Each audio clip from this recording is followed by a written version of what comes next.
Cebu? 28 points. Siyempre, masaya, natutuwa kami dahil consistent na si Cebu. Kailangan talaga siya double time. Kulang kami sa malaki, hindi pa rin nakakalaro si Keith Datu, si Luis, hindi pa rin nakakalaro. Pero pinupunuan naman ni Mo. Marami naman siyang pagpupuno, kaya kaya niya. Mga guards namin, ganda nilaro ni Adrian, ni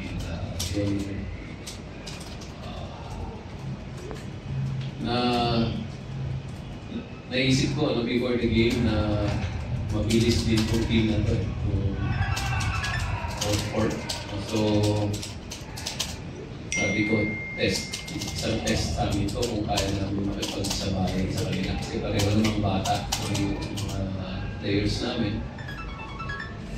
Siguro is just a confirmation na pwede pala kami makisabayan dun sa takbuhan.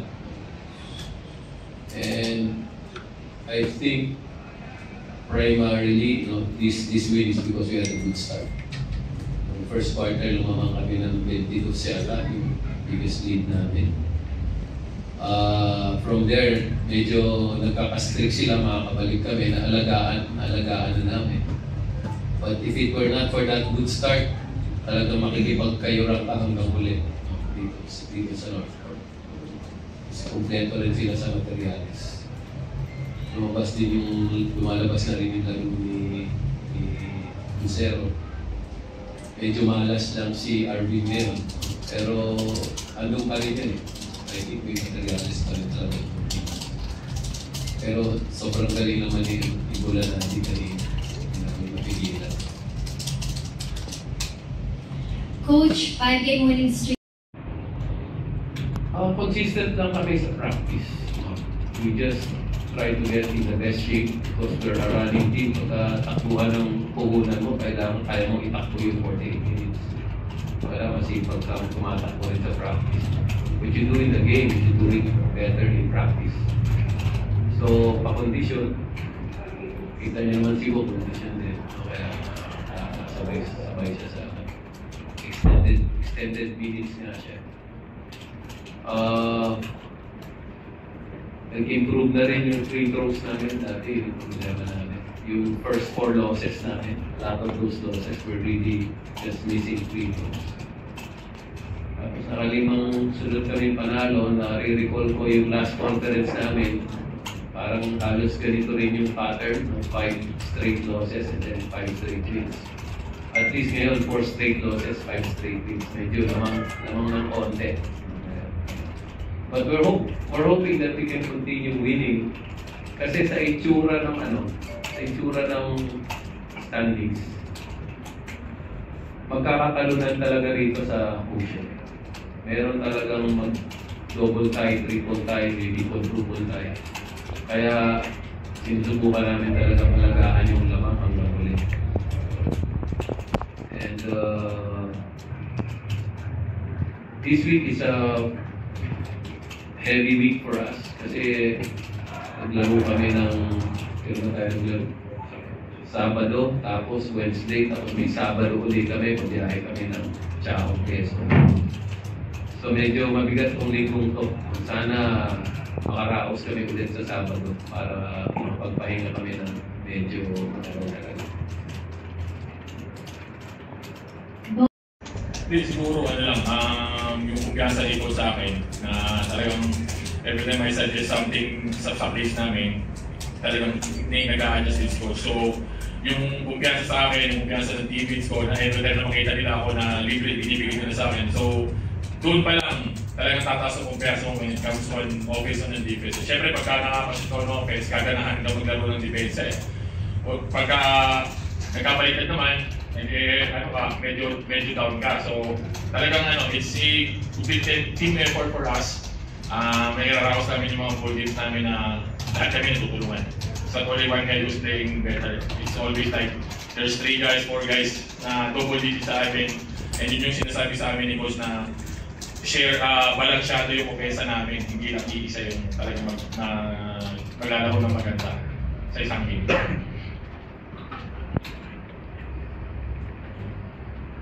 We are now opening the floor if the media has any questions. Yung kumpiyansa sa akin ni Coach na pinagkatiwala sa akin yung primary offense namin. Tapos hinahayaan niya akong dumiskarte on my own. And yun nga, nakakapag-decide tayo ng maganda, nag-result into good offense. And then, I'm just doing my job. Setting the ball screen, giving up some screen to my teammates, sharing the ball. I'm really into leading these guys kasi puro kami bata eh. May mga times kami na ang laro namin is ratratan eh, na kailangan medyo kontrolin mo. And although ang ano na sa amin ni Coach is, if you have pass play, doon kami, yun ang primary namin eh. Dahil yun yung iniinsayo namin everyday. Talagang mag-rely kami on offense, on pass play talaga. What would you say na sa career mo sa PBA, ito yung time na talagang yung offensive player ka, itong stretch na to? Dito, wala nang injury si Kid. Talagang inano ko sa sarili ko na kailangan ko i-insert yung sarili ko on offense dahil yung first few games namin, puro pasa ako eh. Pag if I have a chance, if I have na sa offense, talagang aangkin ko naman. Pero nung simula nang may injury si Kid, talagang pinanindigan ko na, magbabakaw na ako. Nagkakaroon na ako ng time na I have 16, 17 shots in a game eh. Bibihira sa akin yun sa 15 years old dito sa PBA. Usually, tira ko 11, 10, pinakamarami na yun. Pero dito, this conference, mula nung na-injure si Kid, talagang sabi ko kailangan kong magano sa offense namin.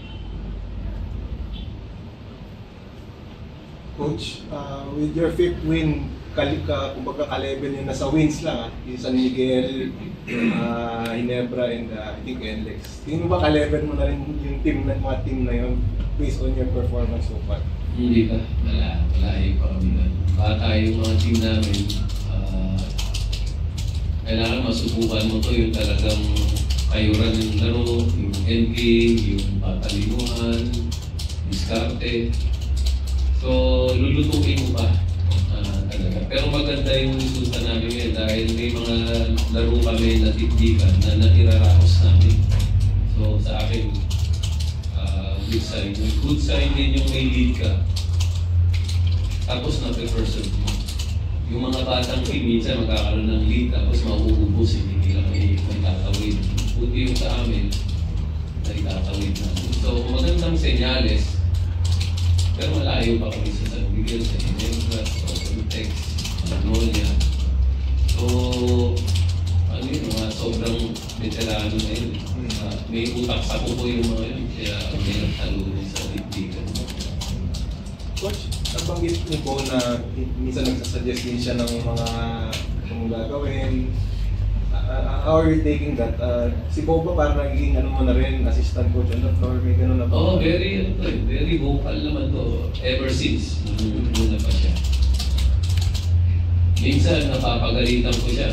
Sabi ko, vocal ka nga, pero yung sinasabi mo, minsan hindi mo nasusunod eh. Pero in-encourage ko yun lahat sila. Kasi pagka may sinabi ka, obligado ka paninindigan mo din. Pagka sinabi mo sa teammates mo na magsipag sila, kailangan magsipag ka. Sinabi mong dumiskarte ng maayos, kailangan nagagawa mo. Kaya malaking bagay ito dun sa mga bata na hindi nila kung paano maglaro dito sa team namin. Siguro naman kabisado na yung ugali ko. So, binababayaan ko siya. Pagka meron na akong hindi gusto, pwede ko rin sabihin diretso sa kanya, kung nayan, pero pagka nakita ko na maganda yung sabi niya, okay sa akin, pwede ko diretso ba rin. Coach, pag nag-retire kasi po, ipakonsider mong kunin coaching staff. Hindi ko alam, mayaman na to si Bo eh. Baka magregla ng yate to. Hindi na siguro ewan ko. Pero pwede naman yun. Dahil may utak naman pang coach din.